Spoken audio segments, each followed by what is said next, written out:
Hi friends, எல்லோரும் எப்படி இருக்கீங்க? நல்லா இருக்கீங்களா? இன்றைக்கி நம்ம யாரை பற்றி பார்க்க போகிறோம் அப்படின்னா, Bigg Boss season 4 fame Gabriella, நம்ம எல்லாருனாலையும் செல்லமாக கேபின்னு அழைக்கப்படுற அந்த கேபியை பற்றி தான் பார்க்க போகிறோம்.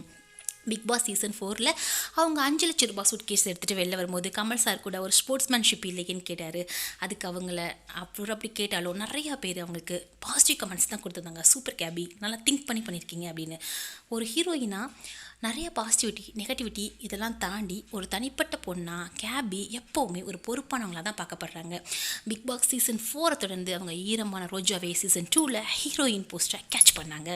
அதுக்கப்புறம் இப்போ என்ன பண்ணியிருக்காங்க அப்படின்னா, அவங்க ஃபஸ்ட் டைமாக தன்னோட வாழ்க்கையில் தன்னோட சொந்த உழைப்பில் கார் வாங்கியிருக்கேன்னு டாடா ஹரியர் காரை அவங்க போஸ்ட் பண்ணியிருந்தாங்க சோஷியல் மீடியாவில்.